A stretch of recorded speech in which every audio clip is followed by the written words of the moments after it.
Hello, offenders. How are you? I hope well. Welcome back. Welcome back, offenders. Burn, baby, burn, right? Burn, burn, burn, burn. As far as I know, it's still legal to show a picture of the flag burning, right? For now, without receiving the death penalty. But that's for now, so we'll just watch it burn. And actually, the irony about this flag burning is that orange smegma blob in the White House. If you think about it effectively, he's burned the flag long ago. He's burned what it represents long ago. He's burned the Constitution. And he's burning the country to the ground. What it may once have been, for all its faults and foibles, what it might have once been, or anything positive it may once have been. He's burned it all to the ground at this point. So the irony, right? The irony. Of course, we all know why he does it. He's a master troll. He's gaslighting everybody. He's a master troll. That's why he's doing these things. To intimidate, to taunt, to gaslight, to troll. It doesn't make what he's doing any less dangerous. Despite his dementia, despite his incompetence, what he represents, who he represents, and what is transpiring, it's still extremely dangerous and beyond concerning.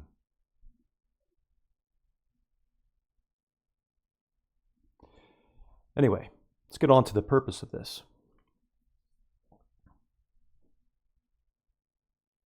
The Dems are not the solution.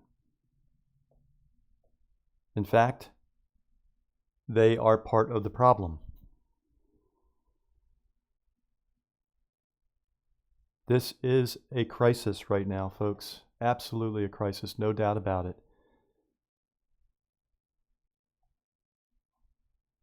Do we have collectively what it takes to overcome it? I'm just going to tell you, I don't think we do. We're too far gone. The powers that be that engage in perception management and social control just have too much control. And this here, YouTube, is part of that. YouTube and all social media is a large part of that. A large part of it. It's mind control. I'll explain that in a second. But one reason we know that the Dems aren't the solution and that they're a large part of the problem is they gave us Donald Trump. Now, we can make the argument that what's been going on and transpiring in American governance and politics for decades now was leading ultimately to Donald Trump.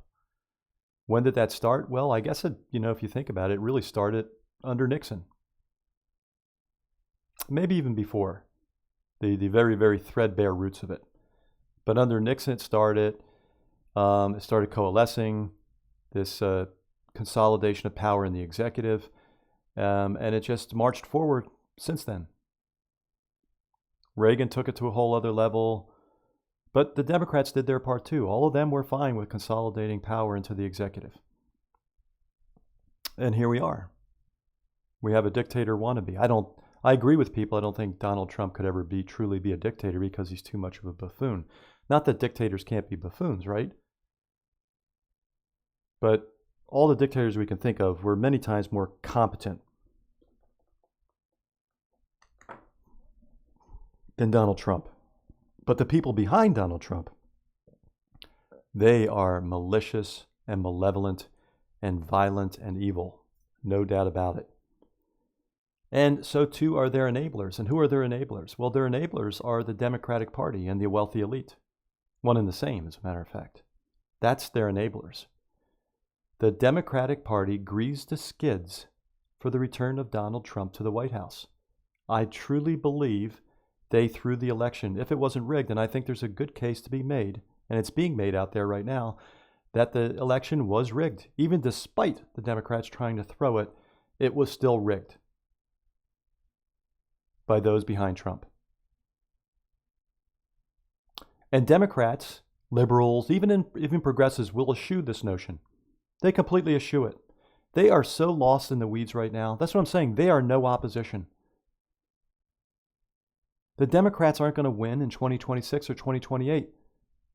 The democratic process, that's what they call it, a democratic process, even though this is a republic. America's a republic, and not necessarily a democracy as it's often referred to as. But either way, that's done. It's over. It's over. And in part, we have specifically within the Democratic Party, Biden and Harris and Merrick Garland and all the Democratic consultants to the Democratic Party to blame for this. They delivered this monster to us once again. What do I mean by that? Well, as we watch the flag burn in perpetuity here, as we should, there's this article from Politico that I will read to you. And I'll put a link to this so you can read it yourself on your own time as well. But the title is, Trump got away with it because of the Biden administration's massive missteps. And then the subtitle is, Blame Merrick Garland, Mitch McConnell, and the Supreme Court. And I would say Biden too, and the Democratic Party leadership, not just Merrick Garland. We're not just going to blame Merrick Garland. They could have insisted with Merrick Garland, and they didn't. A lot of people don't know this. And if they know it, they just eschew it. Once again, like, the 2024 election may have been rigged by those behind Trump. Just like they eschew that. Just like they eschew all manner of things. I can't stand these mainstream liberals and progressives that support the Democratic Party. I can't stand them. They're corporate Academites, most of them. They have corporate jobs where they work 20 hours a week, if that. And the other amount of time they spend on Reddit or in various forums or doing their YouTube videos. And they think they know it all. And they think that this is just an easy fix, or this is just business as usual, politics as usual. Continue to vote for the Democratic Party and we'll get ourselves out of this. Folks, those kind of people are as much the enemy as are the people behind Donald Trump and Project 25 and the Heritage Foundation and the Federalist Society. I promise you, they're two heads of the same damn coin. I'm sick and tired of arguing with them. I'm disgusted by them. Absolutely disgusted by them. They're corporatists through and through, all of them. And they are so unbelievably arrogant. Anyway, back to the Politico article. We have just witnessed the greatest failure of federal law enforcement in American history. Let me say that again. We have just witnessed the greatest failure of federal law enforcement in American history. The reasons for Donald Trump's re-election are numerous and will be hotly debated in the weeks ahead. But the story of his comeback cannot be told without seriously grappling with how he managed to outrun 4 criminal cases, including, most notably, the Justice Department's prosecution over Trump's alleged effort to overturn the 2020 election. At the root of it all are the considerable and truly historic legal missteps by the Biden administration and Attorney General Merrick Garland, as well as a series of decisions by Republicans throughout the political and legal systems in recent years that effectively bailed Trump out when the risks for him were greatest. And you know what? I'm not going to call what Merrick Garland and the Biden administration did in regard to this missteps. I believe it was calculated and purposeful. It was not missteps. Politico is being generous and lenient on the Biden administration. The 2 federal criminal cases against him are now dead as a practical matter. Already, there is reporting suggesting that Special Counsel Jack Smith will leave his post and dismiss the pending cases, which is not that surprising considering that Trump pledged to fire him once back in office anyway. And of course, we know that has transpired since, right? Since this article was written on 11/7/2024. The Georgia case, an overhyped and misguided vehicle for post-2020 legal accountability, is going to remain on ice and perhaps get thrown out entirely in the coming years, at least as to Trump, if not his co-defendants. In Manhattan, where Trump was supposed to be sentenced in a matter of weeks after his conviction in the Stormy Daniels hush money case earlier this year, Trump is likely to ask the court to cancel the sentencing date. Regardless of the mechanics, there is no reasonable scenario in which Trump serves some period of incarceration while also serving in the White House. All of this will happen despite the majority of the public's stated interest in concluding the criminal cases, the federal election subversion case in particular, as well as polling that suggested that Trump's conviction early this year hurt his standing across the electorate and with independents in particular. If that seems incongruous, it is not. The most obvious explanation for Trump's win, despite his considerable legal problems, is that a critical mass of voters were willing to set aside their concerns about Trump's alleged misconduct because of their dissatisfaction with the Biden-Harris administration. Fair or not, this was absolutely their right as voters. But if the system had worked the way it should have, voters would never have faced such a choice. If Trump had actually faced accountability for his alleged crimes, he may not have appeared on the ballot. It is now clearer than ever that Garland was a highly questionable choice to serve as Attorney General from the start. From the outset of the Biden presidency, it was readily apparent that Garland had little desire to investigate and potentially prosecute Trump.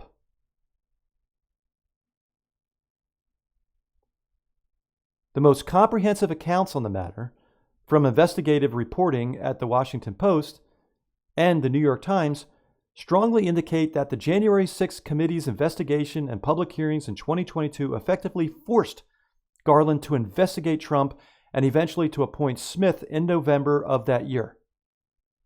Nearly 2 years after Trump indicted the riot at the Capitol, which was clearly treason. It was so obvious on the face of it. This was a slam dunk prosecution, despite the Supreme Court's ruling granting immunity to Trump. It was clear after Trump's loss in 2020, even before January 6th, that his conduct warranted serious legal scrutiny by the Justice Department, particularly in the area of potential financial crimes. But that probe, which could and should have been pursued by Biden's U.S. attorney and aspiring attorney general in Manhattan, somehow never materialized. It was also clear on January 6th itself that Trump may have committed. There's no may have here, in my opinion. There is no may. Once again, Politico is being generous and lenient. That Trump may have committed criminal misconduct after his loss in 2020 that required immediate and serious attention from the Justice Department. The formation of the January 6th committee in early 2021 did nothing to change the calculus. There, too, it was clear from the start that there would still need to be a criminal investigation to deliver any meaningful legal accountability for Trump. In fact, the warning signs for where this could all end up, where the country finds itself now, were clear by late 2021, less than a year into Biden's term. The public reporting at the time indicated, correctly we now know, that there was no real Justice Department investigation into Trump and his inner circle at that point, even though the outlines of a criminal case against Trump, including some of the charges themselves that were eventually brought nearly 2 years later, were already apparent. As a result, the Biden administration and the Garland Justice Department were running an extremely obvious risk, namely that Trump would run for re-election and win, and that any meaningful criminal accountability for his misconduct after 2020 would literally become impossible. That, of course, has now happened. It was all eminently predictable. Garland's defenders over the years, including many Democratic lawyers who regularly appear on cable news, claimed that Garland and the department were simply following a standard, a bottom-up investigative effort. Prosecutors would start with the rioters on this theory and then eventually get to Trump. It did not reflect some unwritten playbook for criminal investigations. In fact, in criminal cases involving large and potentially overlapping groups of participants, as well as serious time sensitivity, good prosecutors try to get to the top as quickly as possible. You start at the top. What they're talking about is, for example, various mafia investigations, but you need to get to who you know is at the top. So they have to determine who's at the top in any particular case. Here, we know who was at the top. There's no determination here. But the point here is good prosecutors try. That's the operative word here. Good prosecutors try to get to the top as quickly as possible. Why? Well, because in this case, everything, and I mean everything, the entire republic is riding on it, and they knew this and didn't do it. That makes them complicit. Don't give me this nonsense that that's a misstep. Bull. The Justice Department can and should have quickly pursued the rioters and Trump in parallel. The fact that many legal pundits actually defended this gross dereliction of duty and actually argued that this was the appropriate course continues to amaze me. And me too. That's the author was saying amazes him, but it amazes me too. Well, it doesn't actually. This is not surprising if you think about it. As for Garland, his legacy is now out of his control, and the early returns are not looking good. Garland is a serious, well-intentioned, and complex figure. But given all this, he may go down as one of the worst and most broadly unpopular attorney generals in American history, hated by the anti-Trump part of the country for failing to bring Trump to justice, and hated by the pro-Trump part of the country for pursuing Trump at all. I sincerely hope he provides a first-hand accounting of what happened after he too leaves office next year. None of that has been forthcoming. In fact, all the Democratic Party apparatchiks out on YouTube, the astroturfers, and they are legion. They are legion. And they're all telling you to, what? Like and subscribe. Like and subscribe. Make sure you like and subscribe. They will not hold Merrick Garland and Joe Biden to task for this. They won't hold the Democratic Party to task for throwing the election and for not pursuing the election being rigged potentially by Donald Trump. They won't hold the Democratic Party to task for any of that. Instead, they're focused on Donald Trump 24/7. Not Donald Trump the deed, Donald Trump the man. They're focused on the man 24/7. Why are they doing that? Well, it's like the cancer industry, right? They don't want to cure Donald Trump. They don't want the cure for Donald Trump. Donald Trump is what is their payday. Donald Trump is what pays them. They make their money on these YouTube channels. That's their bread and butter. That's what they exist for. You don't want to kill the golden goose that is Donald Trump. You want to have him in perpetuity. So you can bitch and whine and moan and say, oh my God, look what he's doing. Oh my God, look what he's doing. Not that that's not serious, it is. But they don't want to provide a solution, just as the cancer industry doesn't want to come up with a cure for cancer, because soon enough will be $1 trillion industry. All that would go away if you found a cure for cancer. I know people have argued with me on that and said, that's not true. Of course they want a cure for cancer. No, they wouldn't. You do not know corporations like I do. They exist to maximize shareholder wealth, to maximize profit. And they go to great lengths to ensure that. All lengths. And that would mean squashing any kind of cure for cancer. You think they would never do it? Yes, they would. Anyway,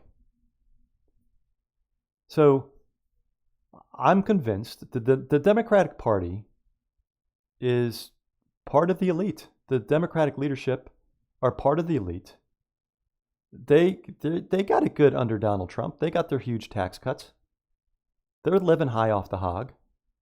They're part of that club that George Carlin spoke about that you'll never be a member of. And they pretend. They pretend to get your backs, the unwashed. They pretend to represent your interests. They don't. They represent the interests of their fellow club members. They're corporatists through and through. 𝒔𝒄𝒄𝒆, my man 𒔔𝒄𝒄𝒆, said this the other day.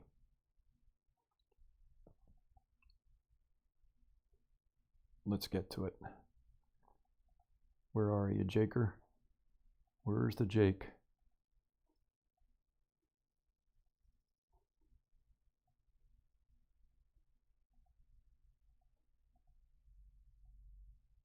You know, I had it just a second ago. And oh, here we go. Okay, so let me pull it up for you. Take this image down now. There we go. You can see it now. So let's listen to what Jake says here. Jake says this is how you do a prosecution, right? Or this is how, you start with the top. And then you go down the totem pole to the small fries. In the least, you get them in tandem. They were in parallel, like the Politico article said, right? So Jake says, this is how bad things in the United States are getting. FBI raids home of outspoken Trump critic and former advisor. This is former National Security Advisor John Bolton. And I don't agree with all of John Bolton's opinions and policies. He's a neocon. He's a neoconservative from the Bush administration. But he supports democracy and human rights around the world. He is entirely pro-Ukraine. He has over 1 million followers on Twitter, and he's on cable television almost every single day, attacking Trump and defending Ukraine against Russia. Jake, I'll just say this to you, pal, all right? Are you a man of principle?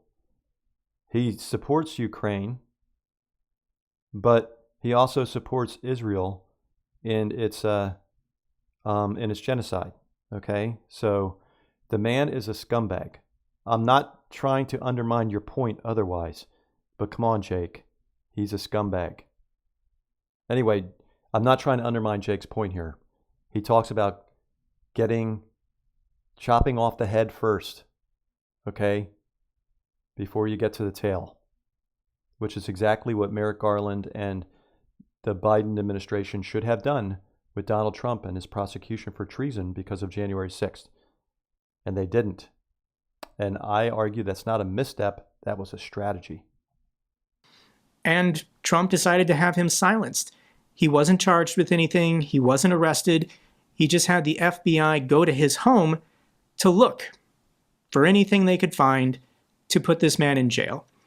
Donald Trump is now targeting his biggest critics here in the United States.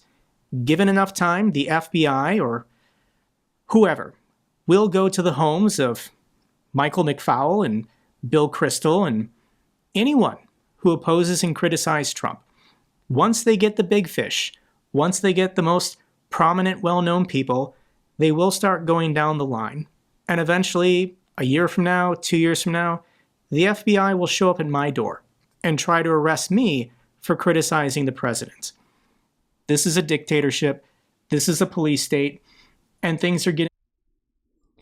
So you see, you start at the top and you make your way to the bottom in a big prosecution like this. The Trump administration is doing it, but not the Biden administration. No, because of missteps. No, not missteps. By design. Absolutely by design. I'm going to suggest a book for you all here shortly.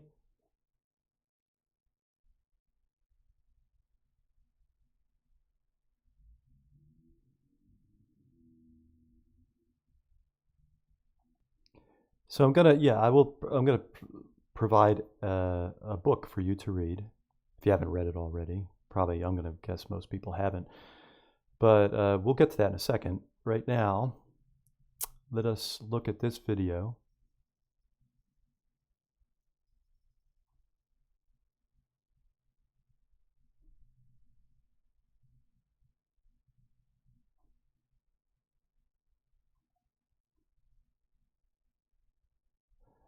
So this is Dr. 𝒊𝒒𝒆𝒂𝒓𝒄𝒉𝒆𝒅. I'll show it after I read the commentary here, this video, and I'll try to link to that as well. Trump's 4-point plan to subvert democracy and effectively mount a coup in 2026. YouTube. I would submit that the coup is already in process and almost complete at this point. But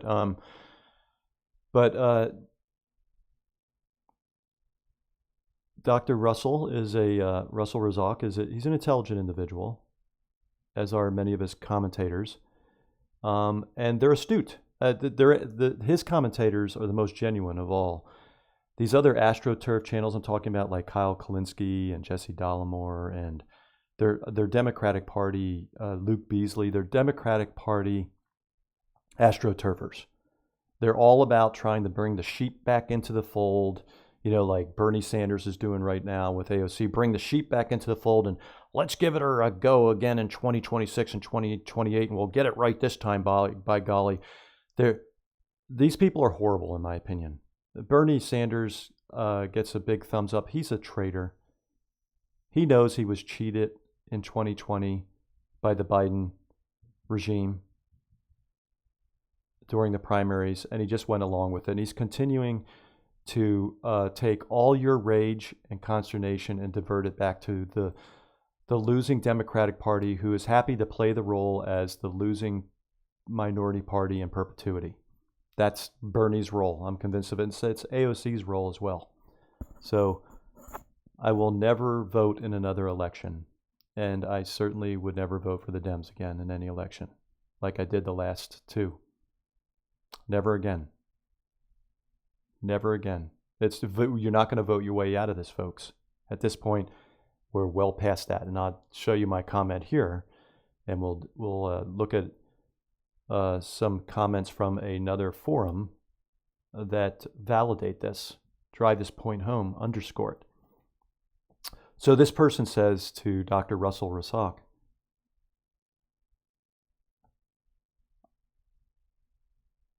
rise up and stop him already, America. Why aren't you stopping him? And that's a great question. Should put a question mark at the end of it. That's a great question. Yeah, why aren't Americans stopping him? So it looks like my comment may have been removed already.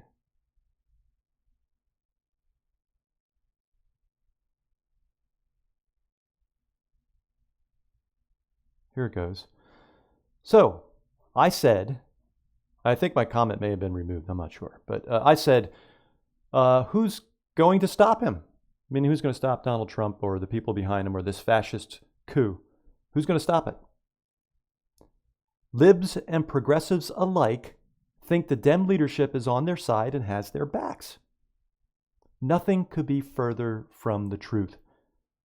Garland and Biden did nothing to stop Trump from reaching the White House again, as we just discussed.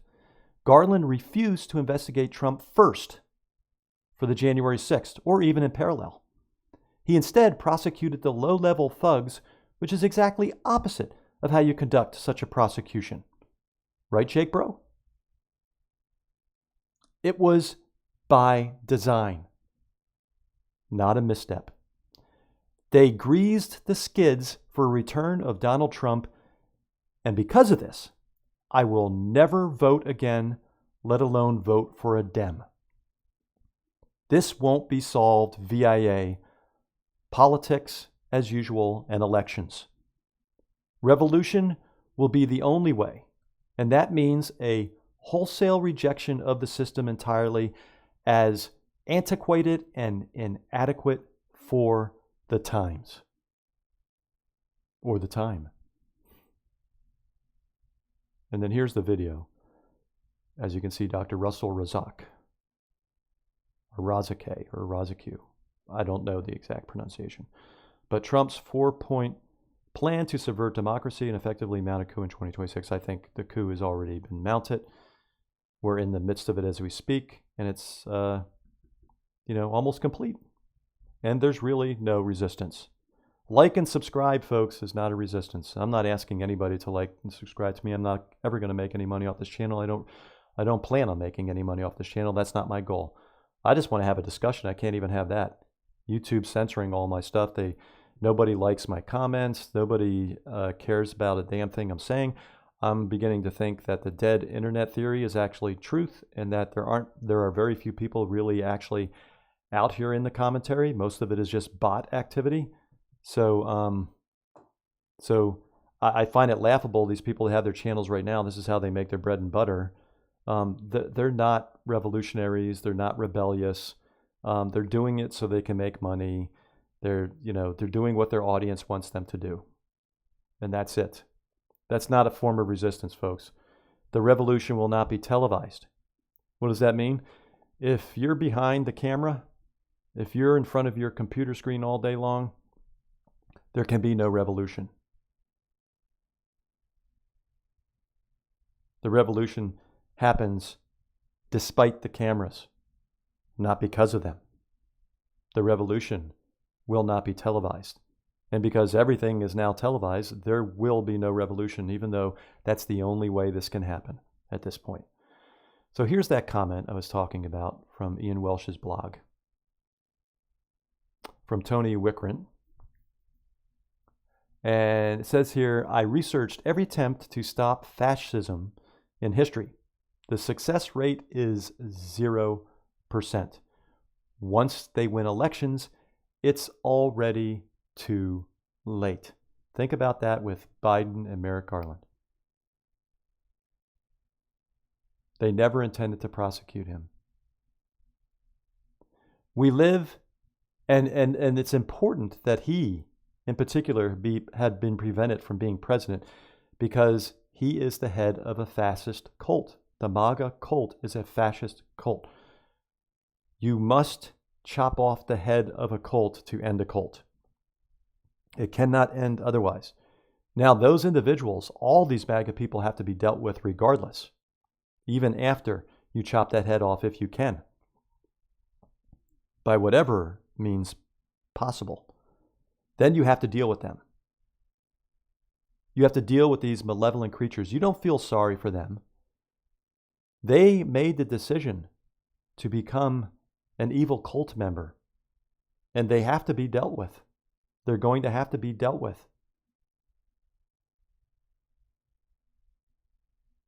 Because they'll try to reconstitute in various forms again and again and again. Maybe never to the extent that they did with the MAGA cult with Donald Trump, but they will continue to sow chaos and wreak havoc.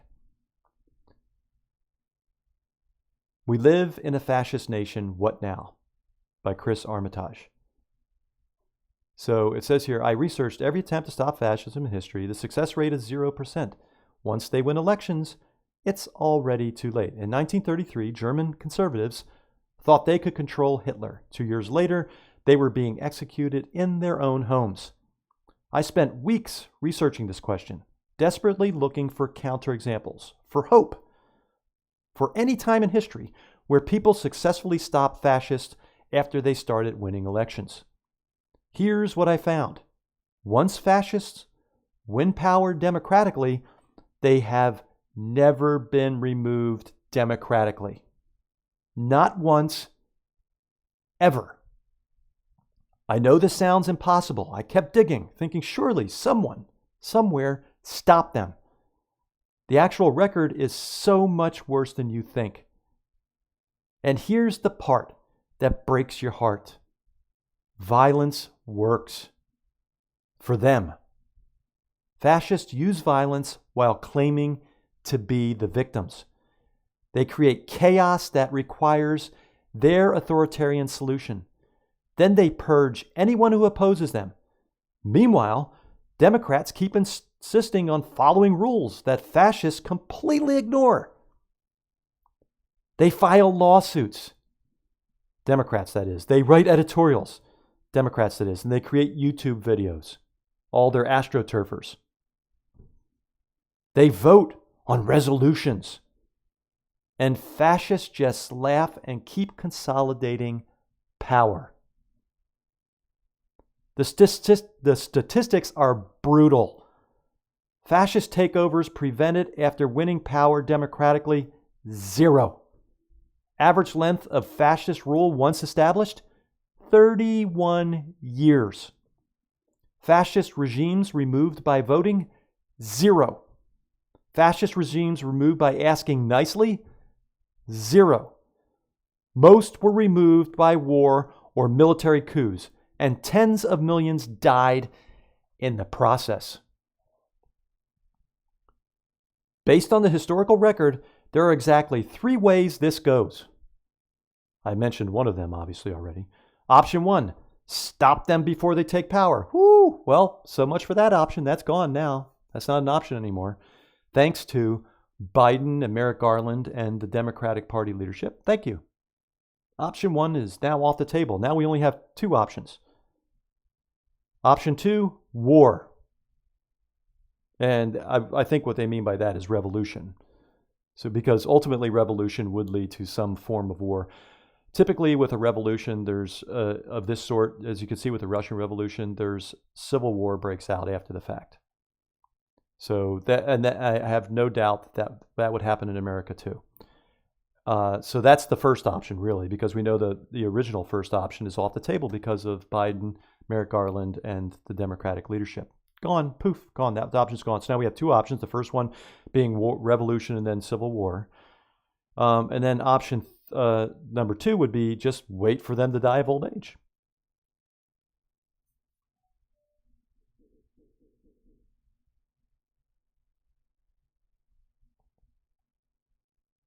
So let's stop pretending we're in the prevention phase and start talking about what you do when fascists already control the institutions but haven't fully consolidated power yet. Because historically, nobody's been here before, not like this. Right? So politics as usual and elections aren't going to do it, folks. It's not going to happen. So back to the Dems throwing the election. They belong to the club, the same club that Donald Trump belongs to, the same club that those behind Donald Trump belong to.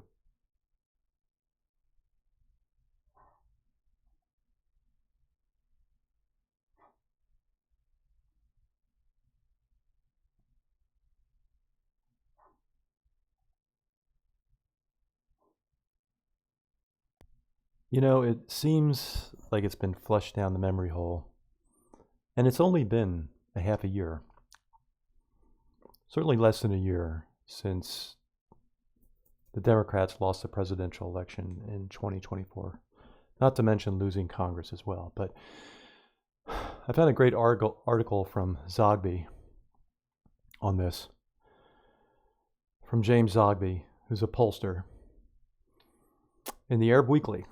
As we can see here, Democratic consultants lost the U.S. election. Well, it wasn't just Democratic consultants. It was the Democratic Party who went along with these consultants as well, right? I mean, don't you think the Democratic Party leadership has the ultimate final say in this, and yet they decide to throw their money to these grifters who, by the way, are former Democratic Party leadership, these grifters, these consulting firms? It's a big scam, folks. It's a big scam worth hundreds of millions of dollars, if not billions of dollars at this point. to be made by these grifters. They don't care whether the Democrats won the election or not. They know that they're taken care of either way, whether it be Trump's in power or not. Trump, they belong to the club. Trump isn't going to excise people from the club. As a matter of fact, he helps to enrich further the people who belong to the club, so long as they keep their heads down.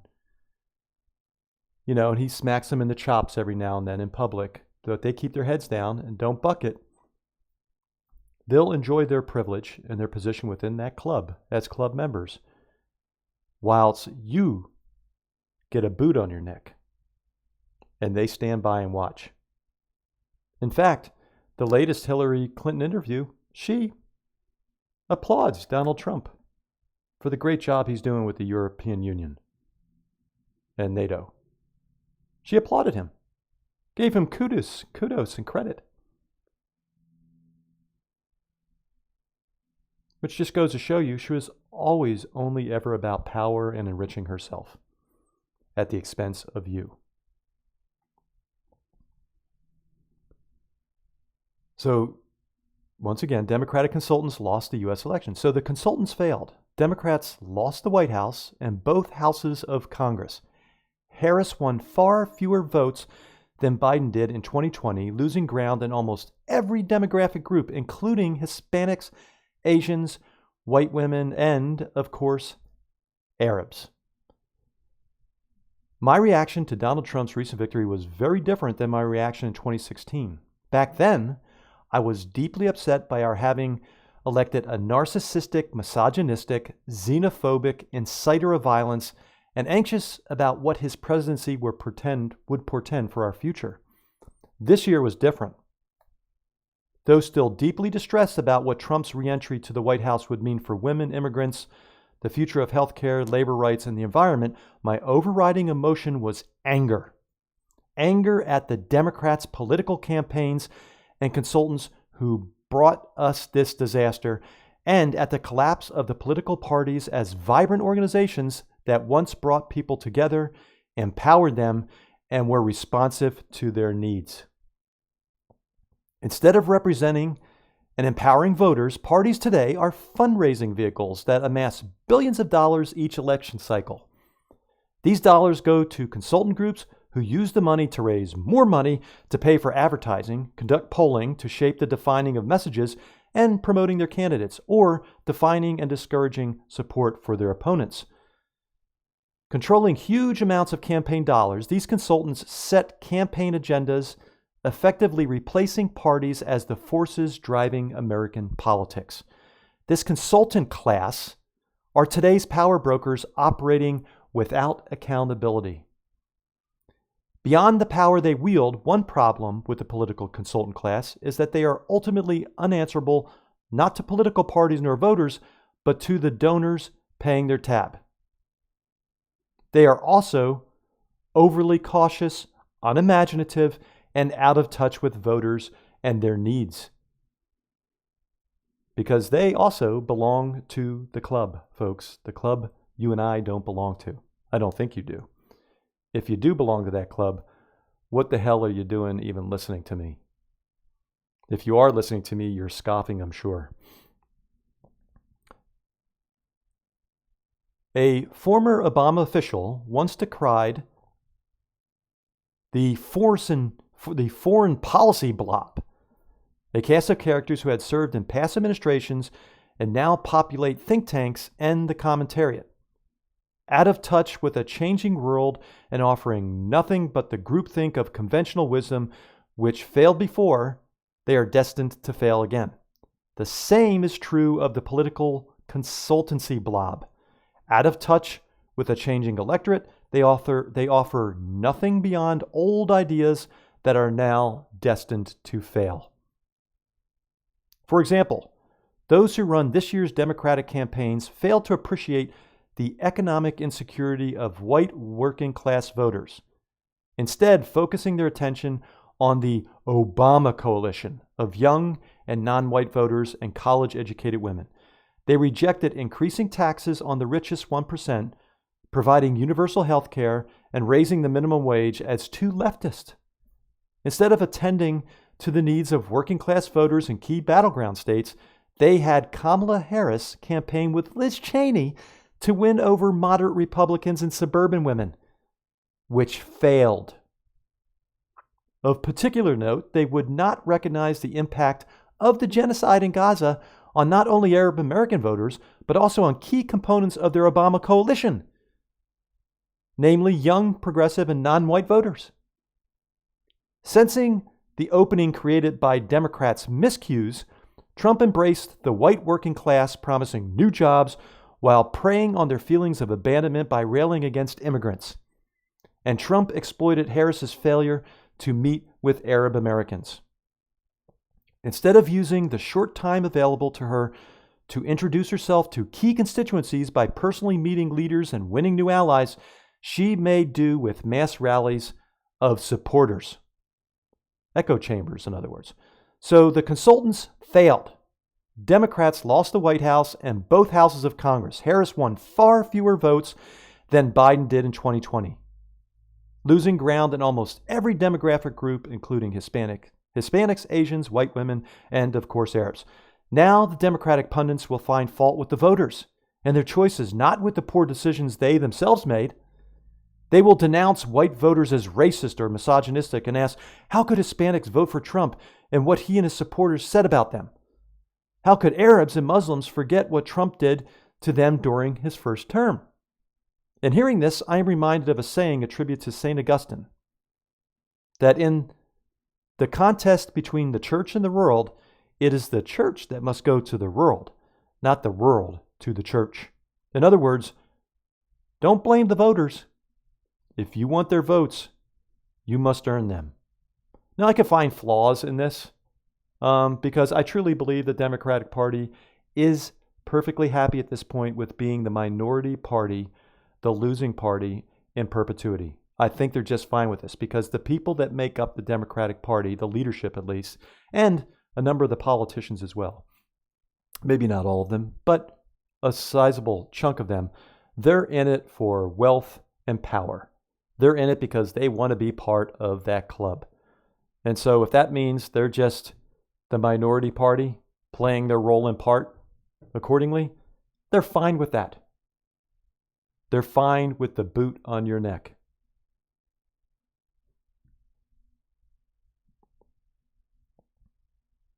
Obama belongs to the club, folks. All right? This is Obama's home. This is his home in Martha's Vineyard. He and Michelle's home in Martha's Vineyard. It's a multi-acre estate on some of the primest real estate in America. Look at how beautiful that is. I mean, imagine. This is a multi-million dollar home. I think the last value I saw on it was in between $20 and $30 million.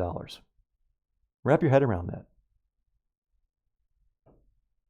Barack Obama never worked a day in his life, folks. He was always an operative. He never truly worked, toiled a day in his life. Never toiled a day in his life. He's part of the club. He never represented the interest of the unwashed. And he sees you truly as the unwashed. He's many times more sophisticated and suave and classy, holds himself great, gives great speech. He does all that. He ticks all the boxes, but he still belongs to the club.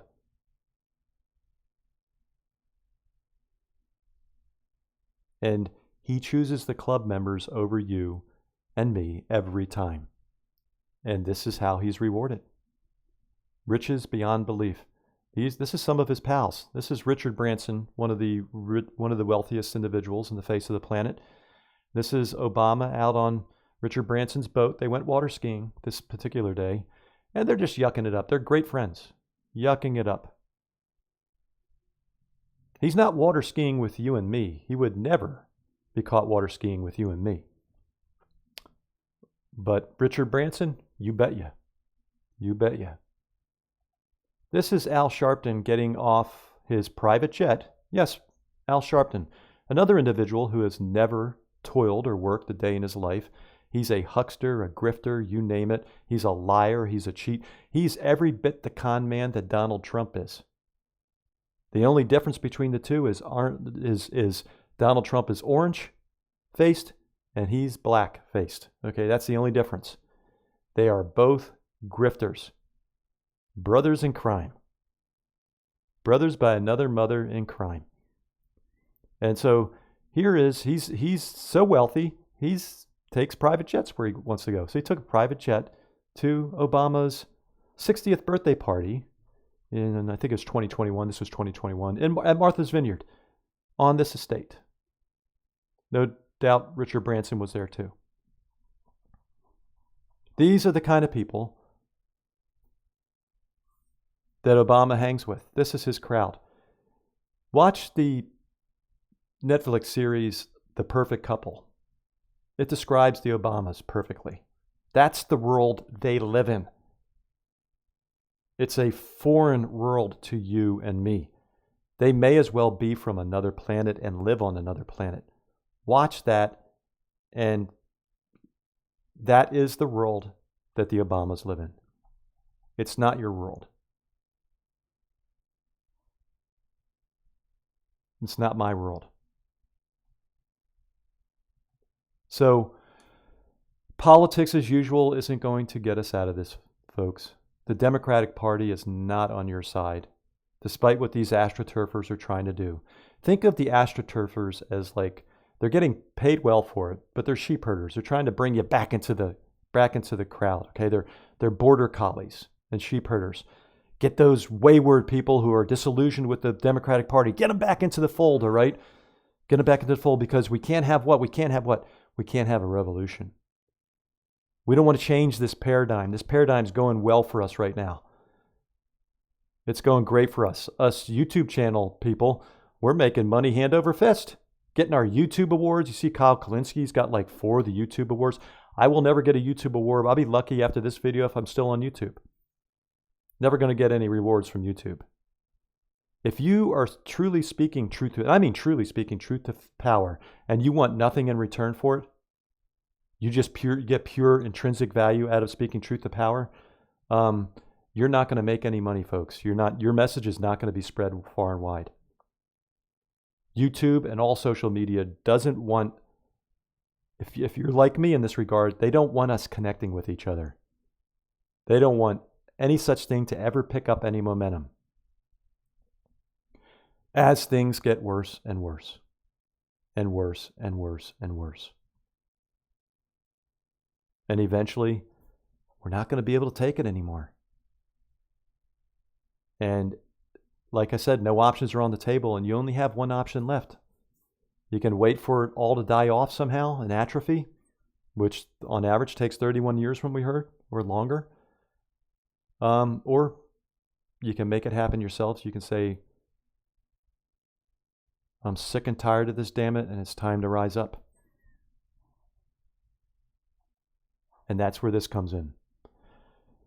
Everybody read this. It's a tome. It's nearly 1,000 pages. It is a tome. But it is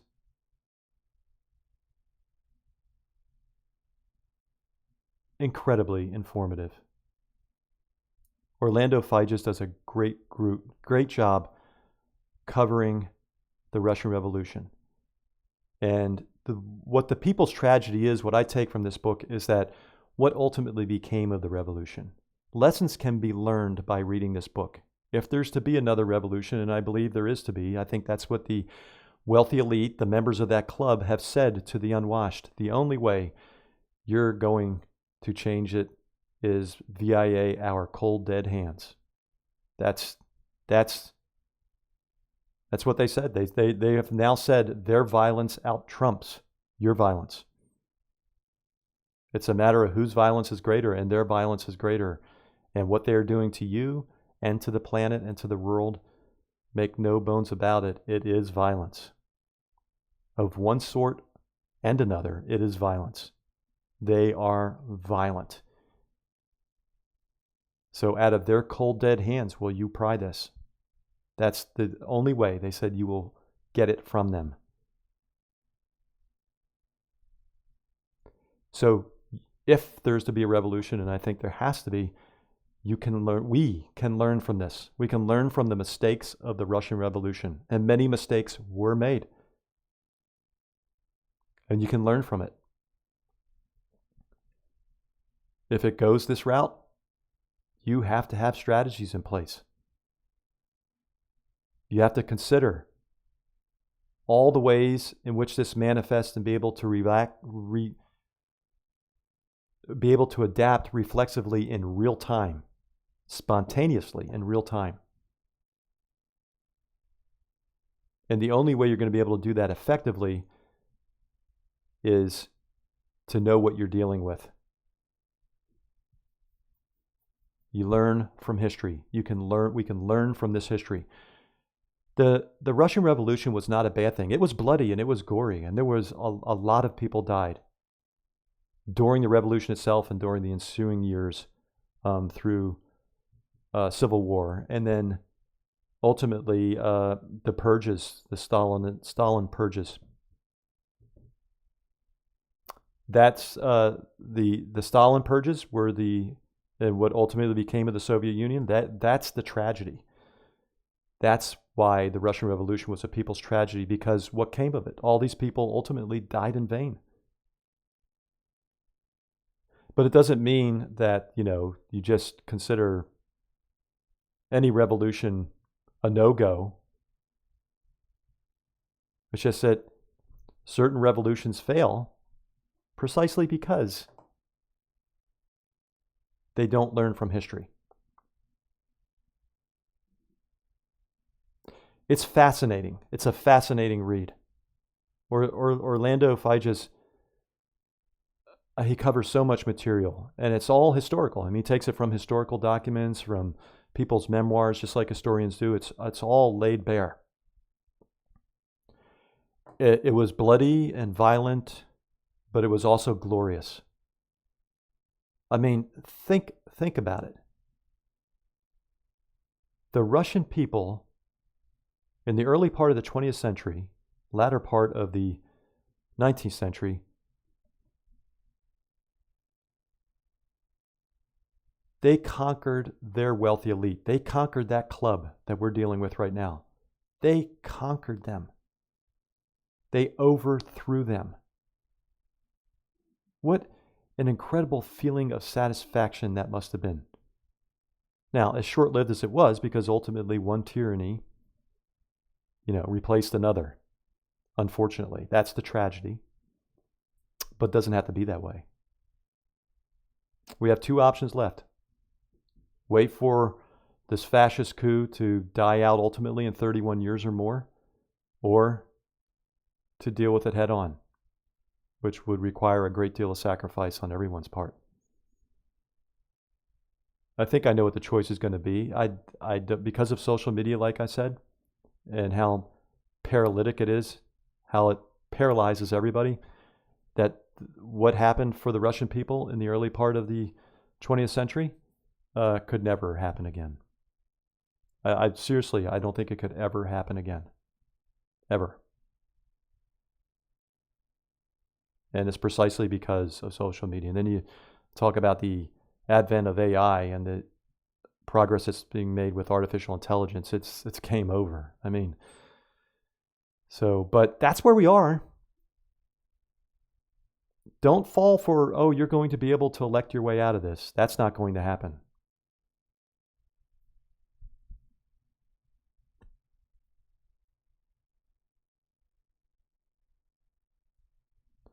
So yeah, that's it for now, offenders. And I call you offenders because if you're like me, speaking truth to power, truly speaking truth to power, is offensive to those in power. It's offensive to those club members. And so your goal should be to offend them every moment you can. Every moment of every day, offend them. You are offenders. Be an offender. Offend them. Turn the other cheek to them, which, if you look up the true story of that turning the 𝒂𝒕𝒔 parable as a sign of disrespect. Disrespect them. Do not give them respect. They deserve no respect.